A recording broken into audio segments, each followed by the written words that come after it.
Let's have a talk, let's have a chat, talking about a little this and that. Hello and welcome. We're doing a series on the revelation of Jesus Christ, another look. Today we will be doing episode 5. In our last episode, we talked about trumps 1 through 4. Now, up to this point, things have been pretty bad. Tectonic plate shifts, the sun has turned to sackcloth, the moon has turned to blood, and life is no more fun. Oy vey. However, we did end our last episode with an angel flying through the air, giving this message. And everybody's heard it. Warning! Warning! Woe to the inhabitants of the world! There are 3 more to be blown! They're going to be bad! You might want to consider repentance! Well, the angel never does say that.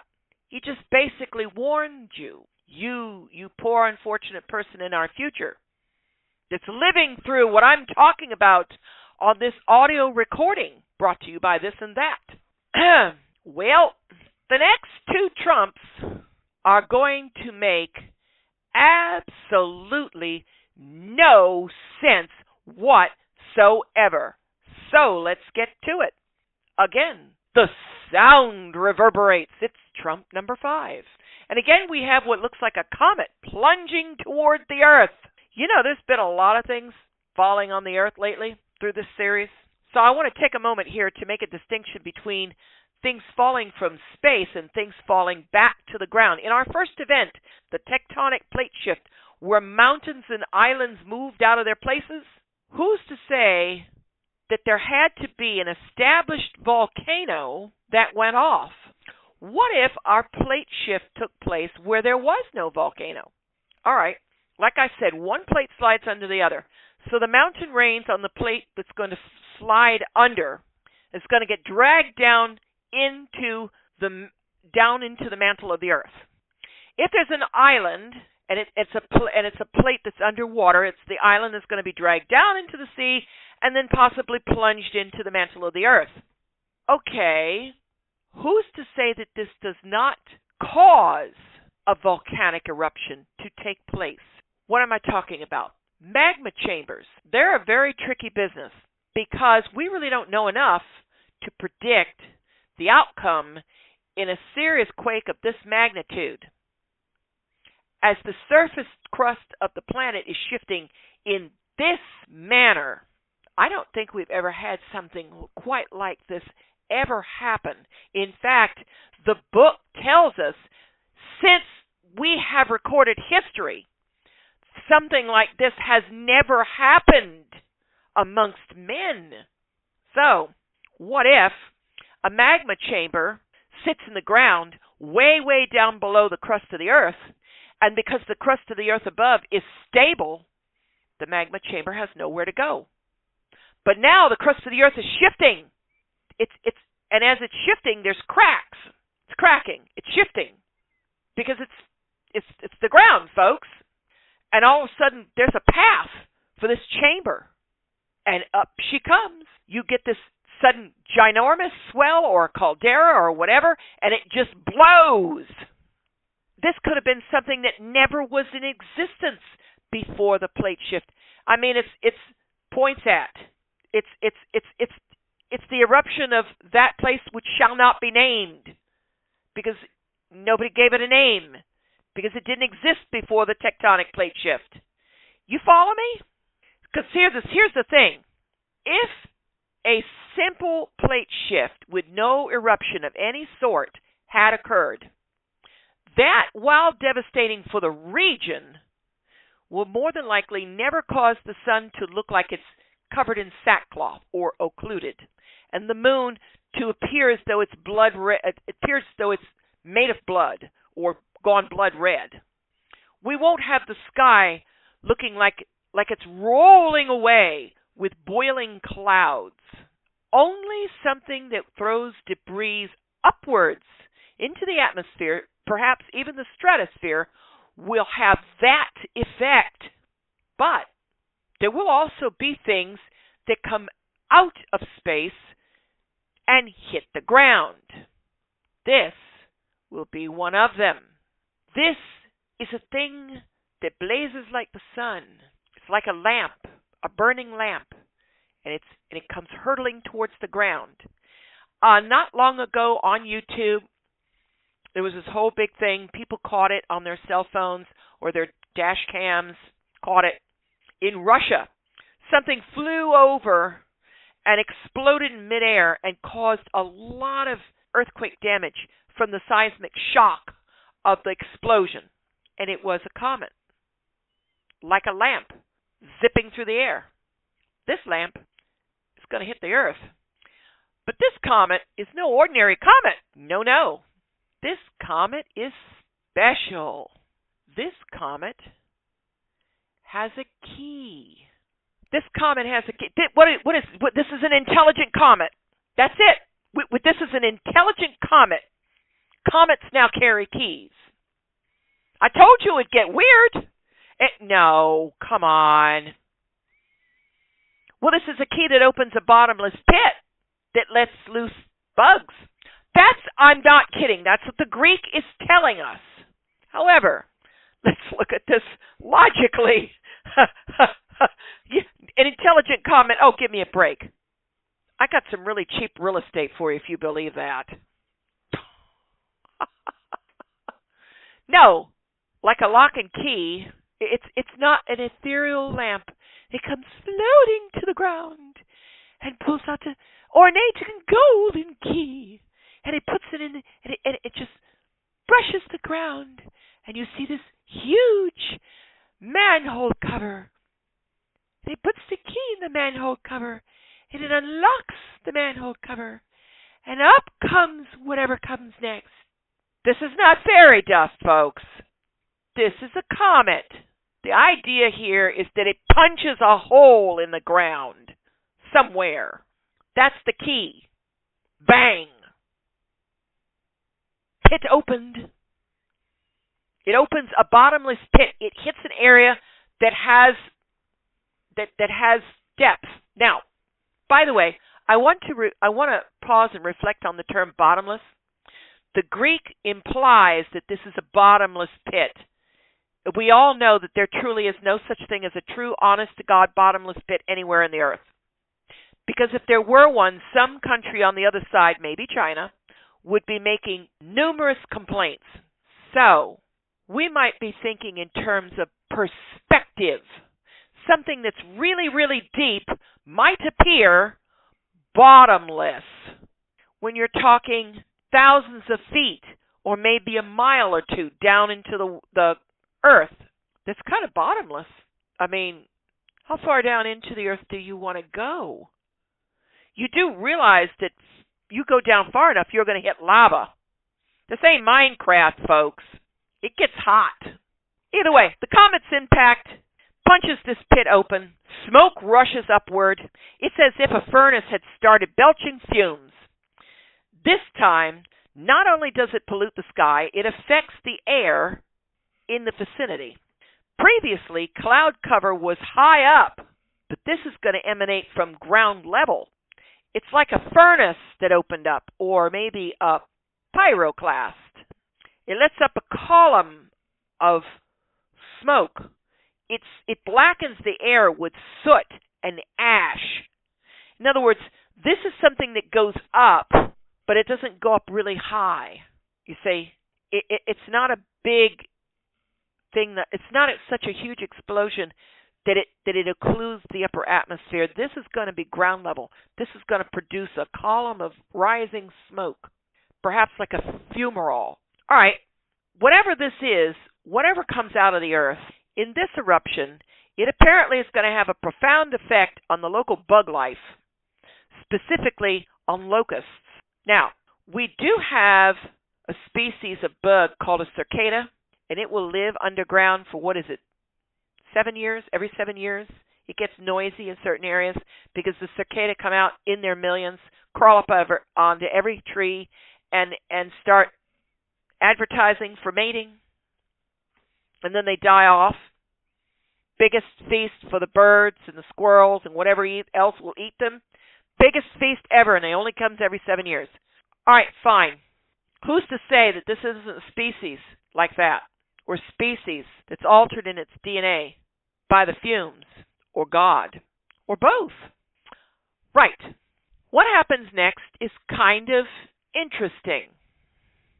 There has been a lot of speculation about this thing, and you can see pictures of horses with crowns on their head with wings and a man's face and teeth, and they're biting you. Well, all right, go draw your picture. Let's just put it this way. This will be the weirdest species of bug ever. And it's apparently very selective on what it hurts. Yes, by the way, I said this hurts. This will hurt you. The Greek description makes it out to be a horse with the face of a man wearing a crown and a tail that can sting you or barb you like a scorpion. All right, a scorpion's tail, it comes up and it has a hook, a barbed hook on the end. And what it does is it whips that up, smacks its prey, injects the venom, which I think it's a neurotoxin that paralyzes the prey or does something to the prey so that the scorpion can eat it, can ingest it. Right. The venom is like well, we don't know what the venom is like, actually. We just know that the tail acts like a scorpion's tail. It'll whip up, and it can inject into the skin. Okay. All right.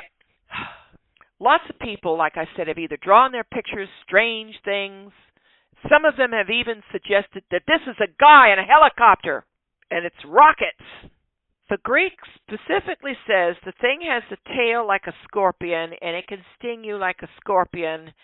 So you give me a Black Hawk helicopter that's rear rotor can reach up around over top the top blades and sting you, and not outright flatten you, and I'll buy that for $1. Yeah, I think we can debunk that theory. This is why. The Greek is very specific. Strong's Greek 200 is akris, or locust. So this is a locust. This is a bug. And it looks like this weird locust doesn't go after any vegetation. Usually these things are herbivores. This is not. The text, like I said, intimates that it has a bite like a scorpion. But the Greek says it scatter venoms whatever it bites. Now, I'm not quite sure what the concept of scatter venom is, but a tail that articulates like a scorpion, it stings like a scorpion, it scatter venoms. All right. Anyone who's ever been bitten by a regular scorpion will attest to you, it hurts. It really hurts. This, and you might wish you were dead, but it's not fatal. Unless you're allergic to scorpion venom, you won't die from it. It's either that or many of them hit you. You get overwhelmed by scorpions. Yeah, you maybe could die. It's called venom-loaded toxicity, man. That could kill you. Okay, well, this, however, while it might do some real damage, it's apparently not fatal. Not only that, but we're going to recall that when the winds died, and there's no indicator, by the way, that they've started up again. God help the planet. They were stilled so that 144,000 individuals could receive a mark. Guess who doesn't get bitten? Only the people with the mark. Wait, what? Yeah, unless you're one of the 144,000. Surprise! You are prey for the bug.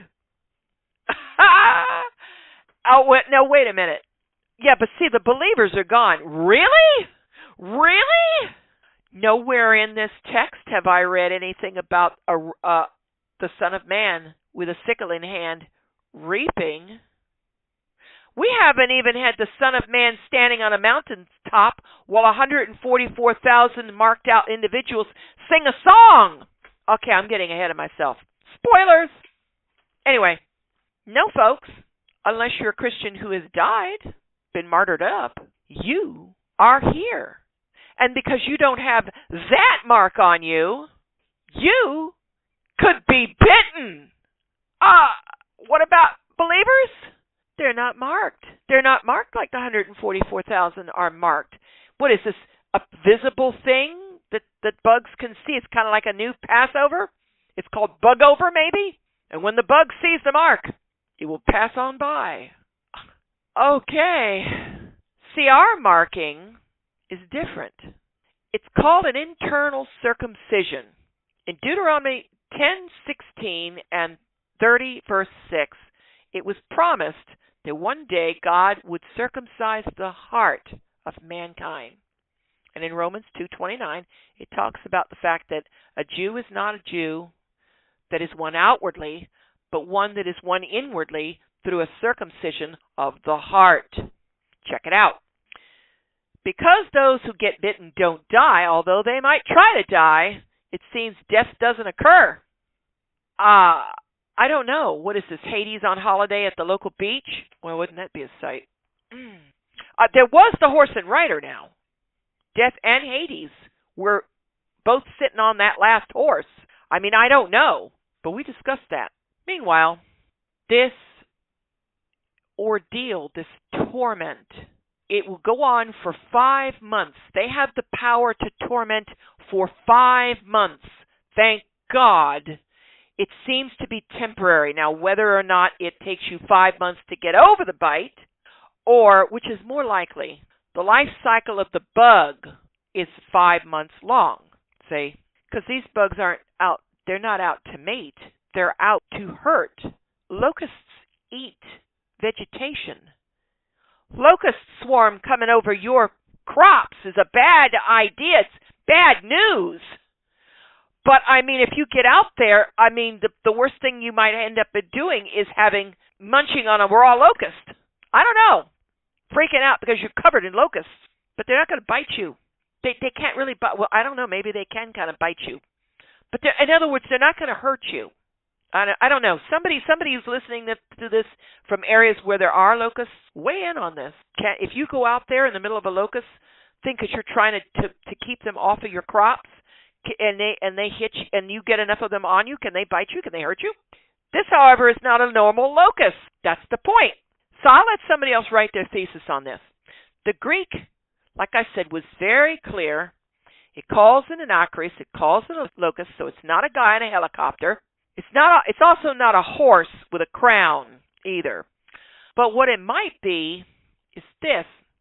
On YouTube, I saw a guy, and he had in his hand a lubber, an eastern lubber grasshopper. They get fairly big, but they have 4 legs like a horse. These lubbers hop. They don't have the wings for flight, okay? Locusts have 6 legs. Go look at the images. A regular locust with the wings that will fly, that will swarm like what we have now, doesn't qualify. There's nothing that looks like these lubbers. The lubber, while I was watching it, has its back end tail will flex. It can flex. And then on the back of it, they're tiny little pincer things, like an appendage. It might be either for sex or something else, but like I said, the back end of the lubber flexes, it curls, it moves. Maybe it doesn't whip overhead. It may be that this thing can actually bite into you. I don't know. The wings are stunted. The thing doesn't fly. But what we do have is this elongated thing, and it has like a face. It has the little eyes. It has a little, like a nose and mouth area, and everything is forward facing. Okay? The exoskeleton on the lubber looks very much like articulated armor, like what you might put on a horse. Alrighty. Meanwhile, this very specific bug might just be regional. Remember, once again, we need to look at the word GES or GES, G-E-S, which is translated world, earth, land, or just ground, as in maybe ground zero. So this could be very regional, very localized. Meanwhile, if we don't have winds, we have extreme temperate zone. We have an Earth that's going through an ice age. We have now got this new bug infestation thing. We've heard the sound. We saw the comet.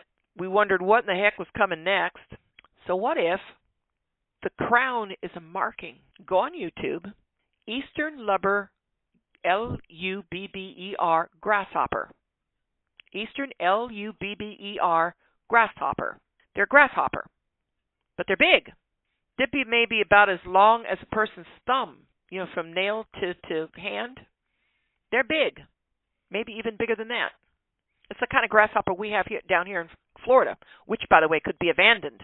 I mean, we are quite tropical, but we might also have snow. Remember, the polar ice cap is freezing. That's what's above us.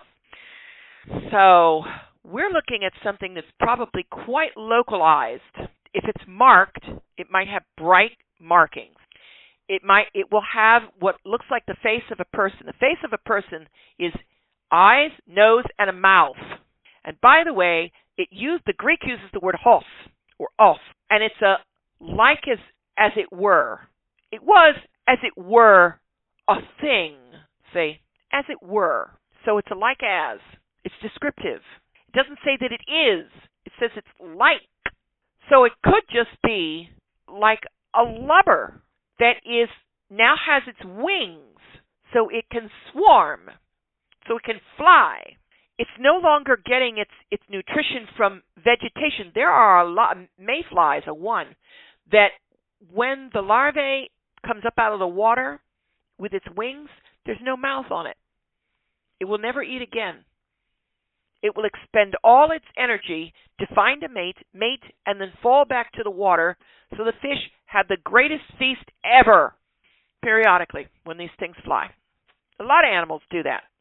Salmon have mouths, but when salmon start going into the fresh water, they change. They stop thinking about food and start thinking about sex, because they're going to reproduce. They start thinking about spawning. Okay. This is an animal that's no longer going to be thinking about eating the vegetation. This is an animal which, by the way, might also be getting its nutritional source from something else. I mean, how do you get West Nile virus? How do you get the sleeping sickness? Tsetse fly, mosquitoes. Got a proboscis? Drill through the skin to get your blood. In 536 AD, when everything went south and the weather cooled off and the mosquitoes in the area with the plague in the guts started starving, biting everything in sight, every time that little proboscis went in to get a blood supply, you were envenomated, as it were, with plague virus. One mosquito probably wouldn't do anything to your immune system, but oh my gosh, you get covered in mosquitoes, or you get an infected rat biting you. Or the infected rat bites another animal that bites you. Now you're getting envenomated. Now you're getting infected. This may not just be one lubber that hits you. It might be several, but it's not a fatal thing. It's not like the plague. It's not even like COVID. You're not going to die from it. These may well be markings, bright colors on the carapace, and a little circle or coronet type symbol above the eyes. Stuff like this in nature says to other animals, don't eat me. You won't like me. I'm venomous. Steer clear. Another thing about the bugs is this, and one of the reasons why people say, oh, well, these are guys in helicopters.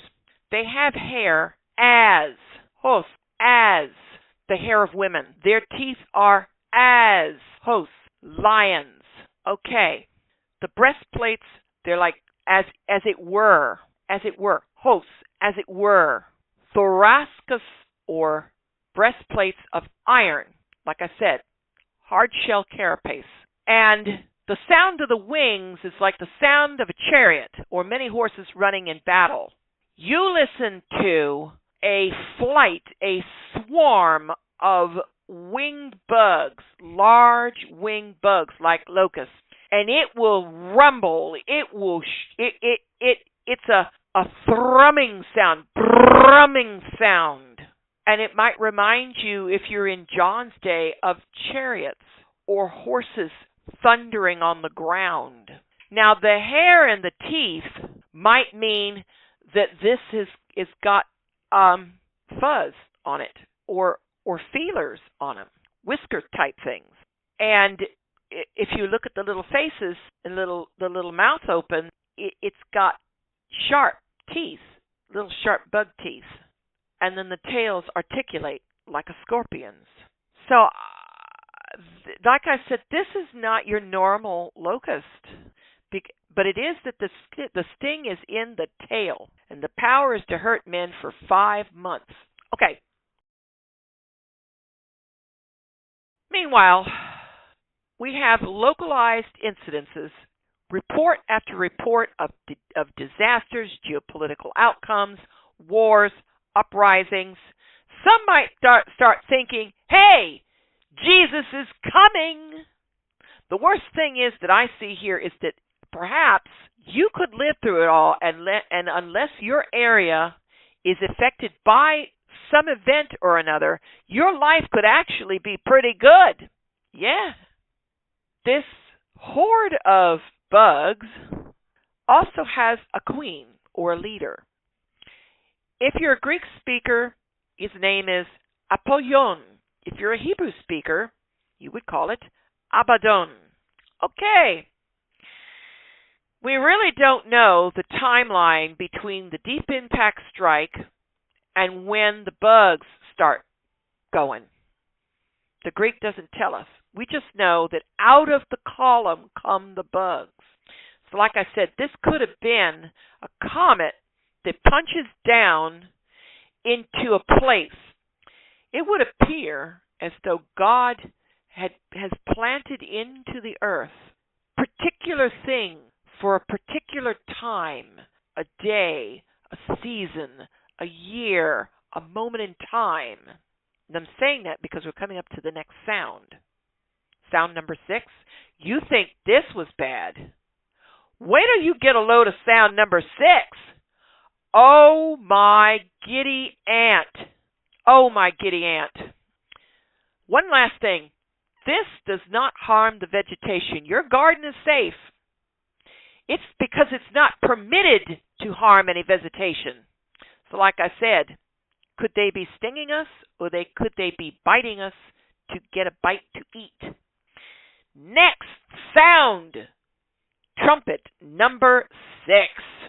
4 angels bound in the Euphrates for a certain time, a year, a day, a moment in time, a season. Yes, the Euphrates is drying up because somebody dammed it up. So now below the dam, everything's drying out. Big brouhaha over it. Somebody wanted hydroelectrics or whatever. But this is the drying up of the Euphrates.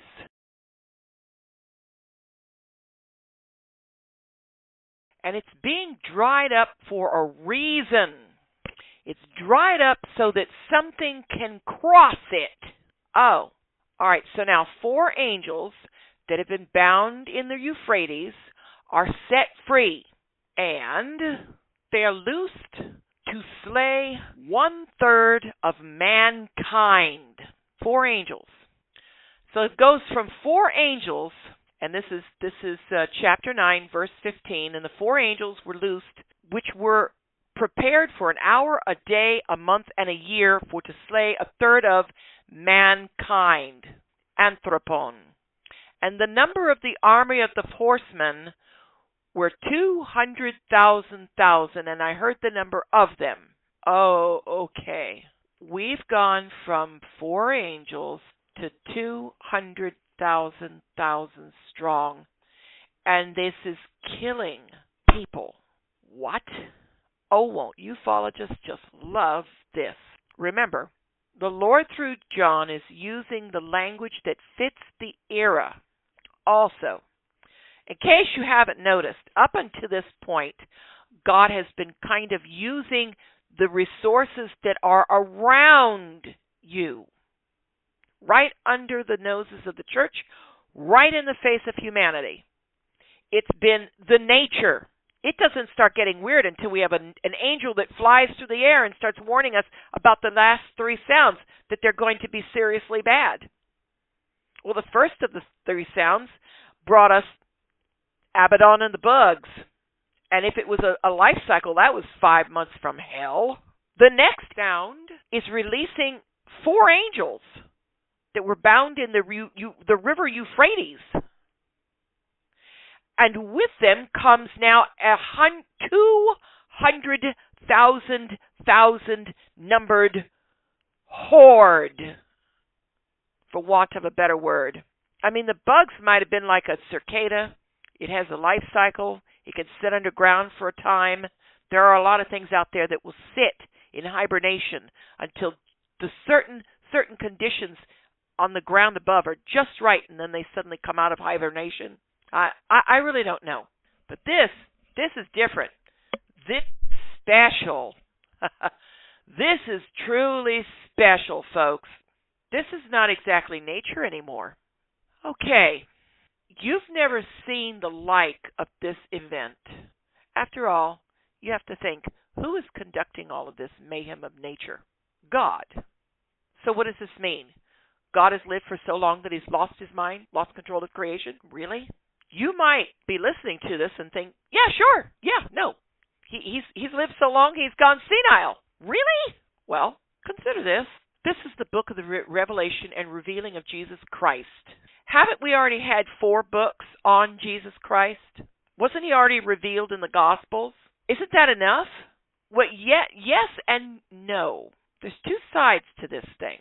The Gospels perform the function of a 4-fold record of the first coming of Jesus, the Christ of God, as suffering Savior, servant, Son, sin-burdened wrath, and curse-bearer, sacrifice and offerer thereof, and more. All that is necessary and sufficient that pertains to the redemption and atonement and the legal work that makes salvation possible. But this book is the record of his return. Now he's going to come as the true, the faithful, the king, the son, the ruler, the judge, and vengeance. His vengeance is twofold, at least. First off, he came to bring to the Father all that the first son, Adam, destroyed in his fall. This is Jesus the Christ, the Son, the strong right arm, bringing redemption back to God. This is Jesus Christ, who is God, bringing redemption unto the Father. God bringing redemption unto himself by taking on the form of a human being and paying the penalty, which was death. Now, he's going to come to take vengeance for all who rejected that work, who rejected him, and then rejected him who sent him. We might even say threefold, because we would also be avenging the Holy Spirit, who has also been rejected. Jesus in John 5:22 said, all judgment has been given unto the Son. This was said in the Gospels. Yet, they bring him a woman caught in adultery, and he forgives her. He's hanging on the cross and prays from the cross for those who had a hand in placing him on there, and the motley crowd who is there now mocking him. And he's pleading to his Father, Father, forgive them, they know not what they do. Luke 23:24. This is not a vengeful man here, folks. No, he will reserve judgment because he has come for select people for whom he came to die, and for them he must seek pardon, that they may not have their hearing hearts judicially hardened to his gospel. Not only those in existence, but all of those that follow, like me. Yes, I'm a Christian. This is Christian stuff. He must complete the groundwork needed for Christendom to occur, and for, at long last, the righteous judgment to be rendered. This is the hour of him being judge that he was referring to back in the Gospels. Our problem is we simply don't put our noses into that book as a whole, or think about it, or pray for clarity on it, or meditate on it long enough to learn anything. Listen, I'm in the same boat. Just because I've got this thing out here doesn't mean I've arrived. So, the angels loose what seems to be a massive army, or they are a massive military force, of 4 angels becomes a 200,000 horse and rider thingamajiggy that kills off a third of mankind. 4 angels. All right, first off, this is horse and riders. By the way, this is horses with riders. You have to wonder just how bad it's gotten around here, or what kind of fighting prowess do these guys have? What have they got for equipment? What in the world? The so-called leaders, the ones who have been released to do the job, are called angels. Folks, angels are not like us. They're faster, stronger, and smarter than humans. Consider the scriptures about the half-breeds, that apparently angels came and bred with the women of the human race before Noah's flood, the Nephilim. They were supposedly really seriously superior warriors. YouTube talks about archaeological digs where they found 7 to 10 foot giants. These are people who are 7 to 10 foot tall, and they're proportionally balanced, but they're 10 feet tall. However, and of course they do these videos on digs, and they unearth these skeletal remains. Do you watch basketball? Have you seen the players? If memory serves me, I believe the NBA had to raise the hoop height because the players that were getting drafted started getting taller. Right. Unless I missed my bet, I think even the Globetrotters are shorter than some of the players we've got out on the courts today. These are not short people, and back in that day, these people weren't 6 to 7 feet. In fact, King Saul, it said, stood head and shoulders over all the people who were around him in the Israel of his day. So he might have been, who knows, part Nephilim, but at least he was taller. That's what makes them giants. Okay, but angels, pure angels, there's no, we don't compare to them. They're like beyond us. It's the angels themselves that are tasked to take out a third of mankind. So they either are the force or they're leading the force of 200,000 stratumaton. Strong's Greek 4753, which is a military word. It can be an expedition, a military force, as in an army of troops, but not just any army. These guys have horses, meaning they're cavalry. So, let's start with the horses. And yes, I said horses. These horses are not very equine of face. The Greek says the heads look like lions. Okay. Lion and horse in face share the same sort of muzzle, as it were, and a mane. If you Google images between lions and horses in comparison, you will quickly note that the lion and the horse have the same elongated muzzle that sticks out from the face. It's about the same form. The differences here are going to be in the mane. The mane of a lion frames his face, forming a beard below, and it does carry down the back of the neck, whereas the horse is more like had a mohawk. It just comes down from the back, the front of the head between the ears, and it goes down the back a little. That's it. That's the huge difference. Because the other thing is, they both have eyes that are set facing forward with a somewhat elongated muzzle, and in many respects the jaw is the same, the way it opens. So it's very possible that you could put a horse's bit and bridle onto a lion. The big difference would also be in the teeth.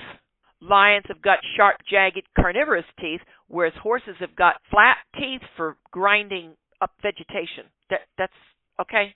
But the Greek uses the word hippos, Strong's Greek 2462, or horse, hippos, not hippopotamus, horse.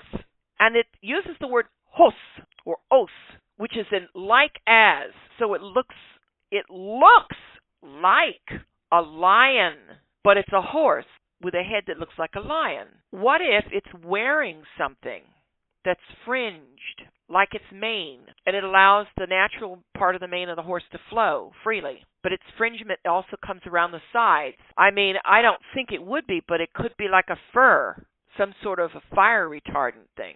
There's a reason why I said fire retardant. I actually can't say, but I would say that this is something on the horse, and this is why.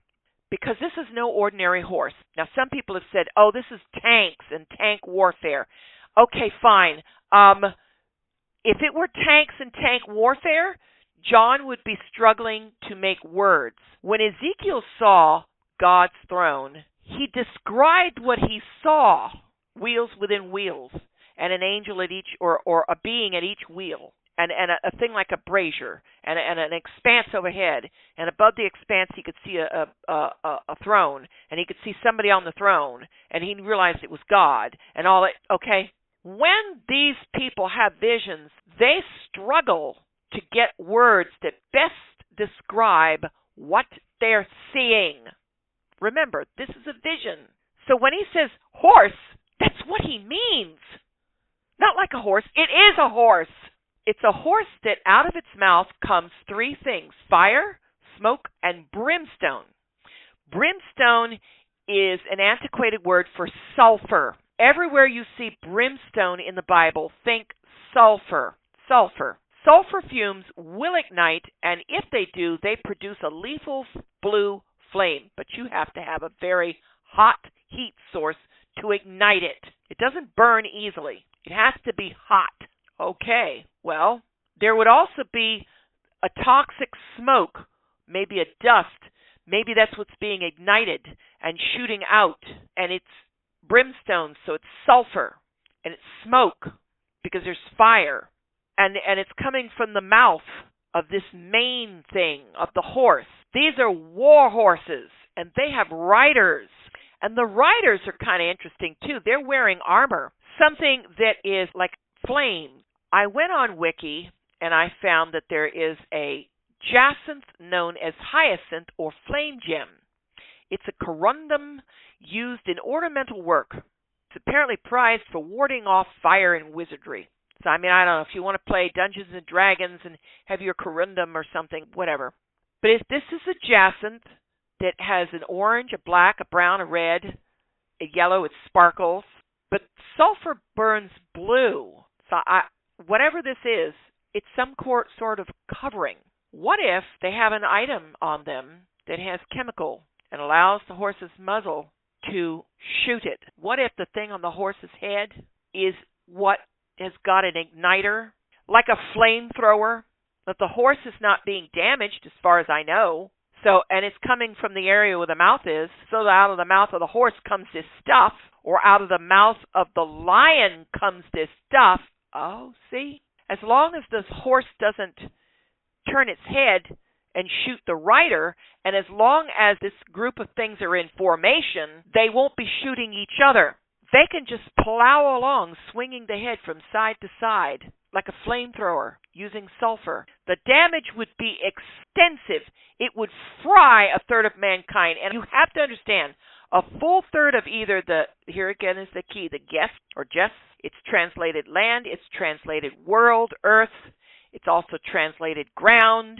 So this could be local, but as you see in a minute, this could expand because the Euphrates has been dried up, and God did the drying. A third of mankind is destroyed, burned to death. You have to consider that a sulfur burn may not be like a normal burn, like you burned yourself on the stove, or you burned yourself in a campfire, or you spilled hot liquid on yourself. Sulfur is extremely acidic. Those burns might not just burn you, but eat into your flesh and destroy you. It would be incurable. But wait, these horses have one more weapon. It's in their tails. Their tails are like serpents with heads, and they can hurt you.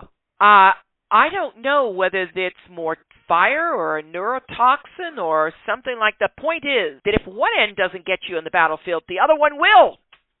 That makes these attacks pretty much 100% fatal to whoever gets targeted. It doesn't say that humanity's getting the upper hand here. We're not winning the day here, folks. So I'm going to go out on a limb here and suppose that perhaps the riders are controlling the thing that the horses are shooting from the safety of horseback. Might the riders be angels, fallen angels? 200,000 fallen angels led by 4, like, captain angels? Or could they be something else? Might this cavalry be some sort of a demonic horde? What do I mean by that? In the Gospels, Jesus encounters a man who's gone insane, who's demonically infested, and Jesus actually asks the name of the thing because it doesn't seem to just pop out quick. And he calls himself Legion because there's a lot of them there. And Jesus does cast the demons out, but not before they've asked that they might be sent into a nearby herd of pigs. He agrees, and he permits them to go into the pigs. The entire herd rushes down an embankment into the water, and they drown. Matthew 8:28 through 32. You can also find it in Mark and Luke. In other words, demons possessed the pigs.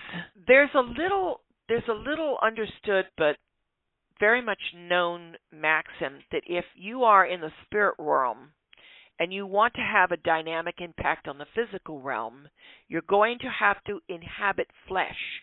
God is spirit. But Jesus says to God, a body thou hast created for me. Lo, I come to do thy will, O God, a body thou hast created for me. If God is obeying this, the virgin is pregnant. The virgin gives birth to the Son. She's impregnated by the Holy Spirit. That which is born of her is holy unto God. God taking on human body and a human nature. And the humanity will be in subjection to the divinity. Two natures, not mixed, not blurred, not separated, but existing together, communicating in the person of Jesus Christ.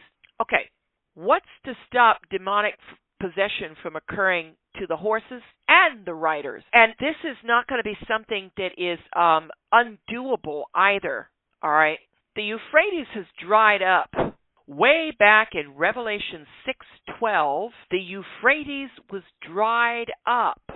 So it had been dried up for a while now. At this point now, the four angels are released.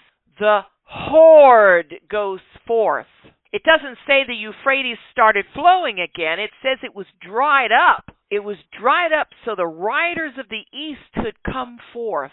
200,000 is a lot of riders. Basically, it's twice 10,000 times 10,000, or 200 million. Even if it was just 2 million, that's still a lot of riders, and they burn down.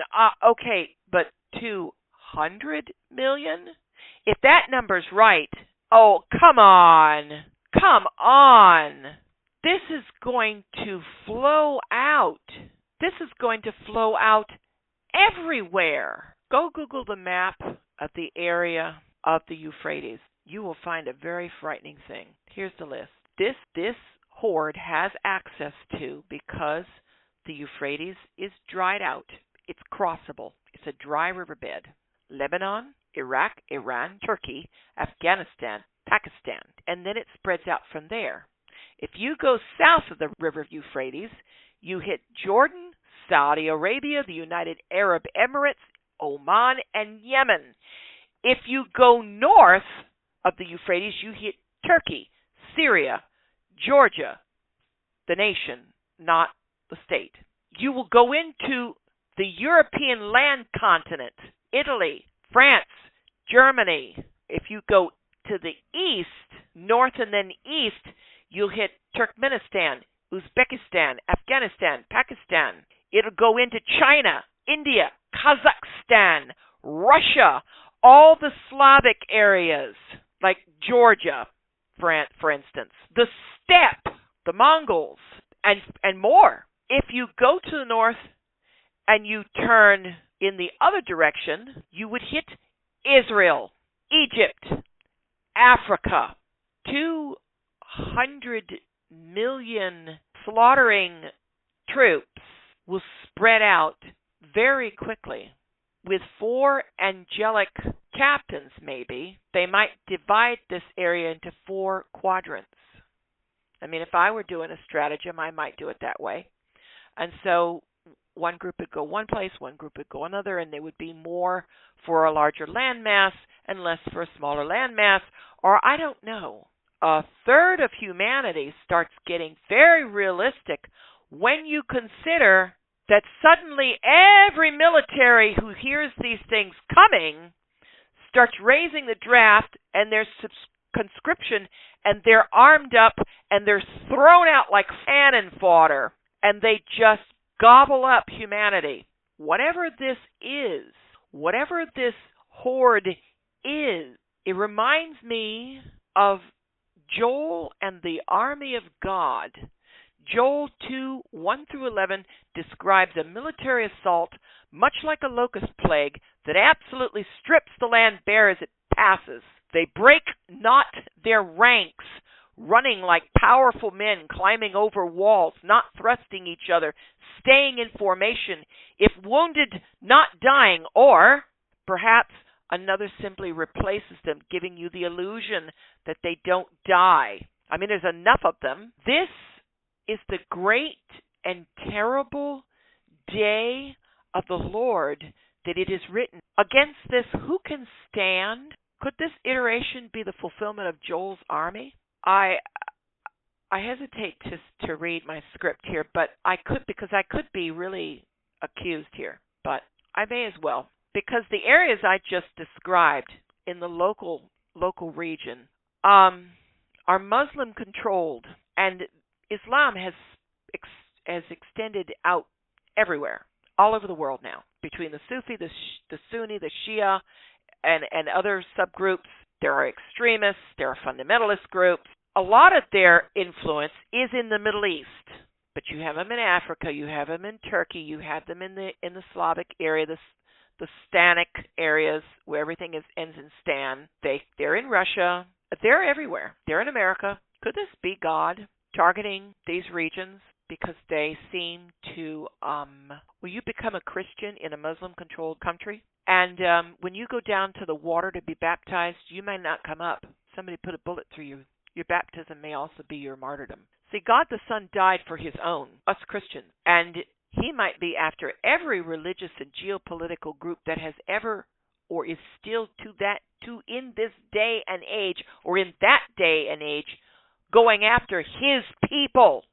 I said this is the vengeance of Jesus the Christ, not the salvation. This is Christians why we're told to hold our lives loosely, hold on to things loosely, because we may have to choose to deny Christ and face damnation, or confess Christ and face an immediate loss or even death. Then again, this is not our home, okay?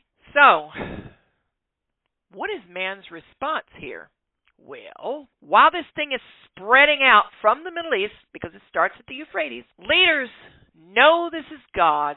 The people all over the earth have gotten the broadcast. The messenger flew through the air, and yet they are unmoved. They're unrepentant of their gods, and in this case, the list is gods of wood, stone, iron, copper, gold, and silver, or stuff, stone and wood. Houses, cars, iron, vehicles, perhaps. The other things, I mean, come on, copper, gold, and silver, technology. I'm sitting here at a computer doing all of this stuff. I could be said to be worshiping my computer, for heaven's sake. Worship, by the way, is not merely in ceremonial words or ritual with music. No, it's the time that you devote to a given thing, person, or place. This technology hears not and sees not, but it seems to satisfy something in the people. So they worship it. Worship is the thing that you spend yourself on, your resources on. And whatever you spend yourself on and your resources on, that's what you deem most important in your life, and that is considered worship. To ascribe a value and valuation to a thing, person, or place is to ascribe worth. The higher the value, the more worth is ascribed.